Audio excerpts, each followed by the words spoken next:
La primera pregunta es, ¿por qué el Estado de Córdoba no puede directamente negociar con un laboratorio o con un organismo internacional la posibilidad de adquirir vacunas si es un Estado que puede disponer de algunos fondos de salud o lo que sea, o fondos de emergencia con respecto a las vacunas? ¿Por qué no lo puede hacer? Primera y gran pregunta. Fundamental para el doctor Atienza, que ya nos está escuchando. Doctor, ¿escuchó la pregunta de Bernaus?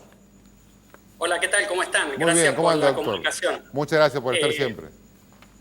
No, por favor, es un gusto. La verdad es que, a ver, en esta instancia se están negociando desde países hacia laboratorios. No está abierta una instancia para la comercialización privada o que algunas provincias o algunos estados de algunos países logren adquirir vacuna. Esto es relacionado con el volumen de vacunas que se empieza a negociar. Fíjese lo que le pasa a Uruguay, gran dificultad para poder conseguir vacunas a partir de la cantidad de habitantes que tiene. Apenas 2,5 millones de habitantes y le cuesta conseguir y negociar en ese volumen. Y más en una escasez de vacuna. A ningún laboratorio le interesa vender pequeñas cantidades, así es que lo que hacen es negociar un poco con los países para lograr meter la mayor cantidad de dosis que se pueda. Todavía no hay un flujo de vacunas importante ni hay una cantidad de laboratorios. Hay solamente 6 laboratorios en el mundo que están produciendo vacunas. Cuando tengamos unos 30, 40 laboratorios, que eso será por allá por el mes de julio, agosto, ya es posible que las provincias puedan acceder a la compra de vacunas. Yo cuando lo escuchaba el gobernador que dijo eso, yo ya sabía que eso no iba a ser posible, que Córdoba adquiriera vacunas por separado, porque no están dadas las condiciones todavía, falta un poco. Cuando tengamos unos 30 laboratorios que ya estén vendiendo, como se comprometió hoy Pfizer, a tener para el mes de junio y julio disponible 200 millones de dosis, ahí creo que será viable que logren algunos estados más pequeños o incluso hasta los privados conseguir algunas dosis de vacuna. Por ahora, la verdad que es un bien bastante escaso la vacuna. Doctor, ¿y cómo está la situación? Hoy en Córdoba nos enteramos, bueno, que aparentemente stock queda para esta semana y que se espera la llegada de más vacunas. Ayer el presidente dijo que se esperaban vacunas rusas esta semana y 3 millones de vacunas chinas para la semana que viene. ¿Usted maneja la misma información? Sí, en los próximos 10 días van a estar ingresando aproximadamente 5 millones de dosis. Entre 4 y 6 millones es la cifra de dosis de vacuna que vamos a estar recibiendo. 3 millones de la China y aparentemente vendrían dos partidas de 1 millón de dosis de la Sputnik, que son las que están comprometidas, ¿no? Así que yo calculo que va a estar ahí más o menos entre 4 y 6 millones de dosis que vamos a estar recibiendo los próximos días. Así es que calculo que no nos vamos a quedar sin poder vacunar. Lo peor que puede pasar es que un fin de semana, un par de días no tengamos vacuna, pero yo creo que esto va a tener continuidad, muy lenta, pero va a tener continuidad. Hablando de la continuidad, el cálculo que hacíamos, si Córdoba continúa vacunando entre 12.000 y, bueno, hoy creo que vacunaron 18.000 personas, pongámosle 15.000 personas por día aproximadamente, recién el porcentaje que decía el gobernador lo vamos a estar alcanzando en agosto,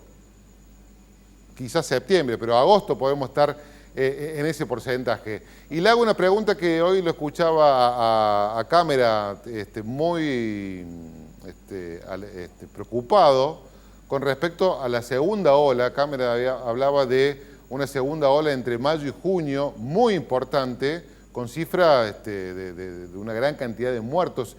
¿Eso es una apreciación únicamente de él? ¿Es algo que se prevé que puede llegar a pasar esto?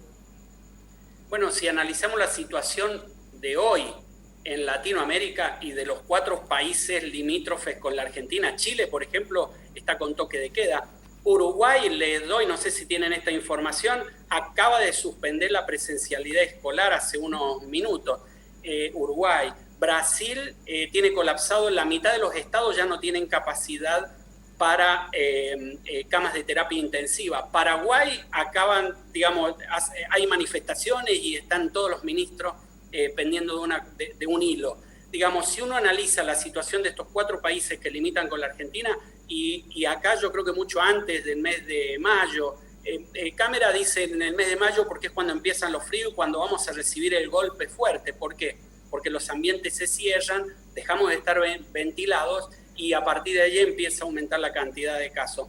pero yo creo que va a ser un poco antes. Me parece que ahora en los próximos 15 días vamos a estar complicados porque además se nos empieza a ingresar a la Argentina la cepa brasilera, que es 6 veces más infecciosa y que reinfecta. Son los dos grandes problemas que tiene esa cepa. Así que, perdón, doctor, si eso lo puede remarcar, o sea, reinfecta a aquella persona que haya tenido ya COVID, ¿tiene riesgo por esta misma cepa brasilera? Exacto, el 50% de los infectados que hay en este momento en Brasil ya estuvieron infectados antes. ¿Qué quiere decir? Que los anticuerpos que generó, digamos, el coronavirus en la primera infección no son suficientes para poder evitar una segunda infección de coronavirus. Sí evita en general la llegada a la terapia intensiva, pero empieza a tener ya esta mutación una preocupación, alta preocupación. Pasa lo mismo con la variante 1427 y 1429 de California y con la de Sudáfrica, que es la E484K. Son dos variantes que tienen la misma característica que la P1, que es que vuelven a reinfectar a las personas. Así que a partir de allí hay que evitar que llegue acá a la Argentina esa variante. Doctor, ¿cómo hacemos para no repetir la experiencia chilena, digamos, una sociedad con altos niveles de vacunación, creo que estaba en más del 20, casi el 30% con una sola dosis, ¿no? Pero ¿cómo hacemos para que ese relajamiento no nos invada, digamos? Porque ya vamos a empezar a recibir vacunas de los familiares, quizás de un tío, de un padre, de un abuelo, y ya nos vamos a empezar a soltar un poquito, ¿no? ¿Cómo logramos convencernos de que tenemos que seguir cuidándonos? Bueno, es esencial, es fundamental que el Estado baje un mensaje un poco más responsable. Y cuando me refiero al Estado, me refiero a todos los niveles del Estado, nacional, provincial y municipales. Tienen que empezar a trabajar en concientización, en explicarle a la gente que estamos a la puerta de una segunda ola y que el mundo la ha recibido. Digo, hay países que van por su tercera ola. Eso, a ver, no hay forma que nosotros la evitemos porque el virus no va a ser una excepción con los argentinos por el solo hecho de ser argentino.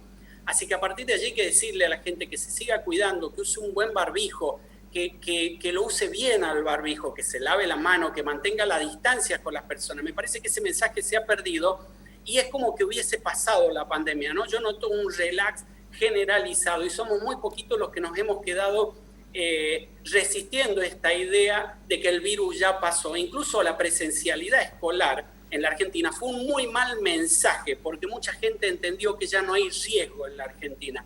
Y hay que volver a recuperar eso. Hay que volver a explicarle a la gente que las camas de terapia intensiva no son infinitas, en algún momento se llenan. La última, y ya con esto lo despedimos, le pido también brevedad. Se está hablando de estirar la distancia entre las dos dosis, inclusive salieron algunos estudios, La Voz del Interior publicó una nota que en el caso de la COVID Shield era más efectiva si se la dejaba 12 semanas en vez del mes entre dosis y dosis. ¿Es correcto? ¿Hay que estirar la distancia entre dosis? Sí, totalmente, es totalmente viable. Yo lo recomendé cuando Carla Bisotti lo dijo por primera vez hace ya unos 3 meses. Me parece bárbaro, hasta 6 meses se puede dilatar la segunda dosis sin mayores inconvenientes. Lo recomendado en la de AstraZeneca, por ejemplo, son 3 meses, son 12 semanas. Pero hay estudios que dicen que hasta 6 meses después se puede aplicar la segunda dosis y eso te otorga una gran ventaja y es que puedes aplicar mayor cantidad de primeras dosis y cubrir mayoritariamente a las personas. Y cuando pasaste con la primera dosis, después podés recuperar y volver a pasar con la segunda dosis nuevamente y reforzando la inmunidad. La primera dosis genera inmunidades de hasta el 85% en la mayor parte de las vacunas que tenemos. Así que me parece válido, totalmente válido. Entre 3 y 6 meses no hay ningún inconveniente en distanciar las vacunas. Muchísimas gracias, doctor. Un abrazo muy grande. Gracias a ustedes. Hasta luego.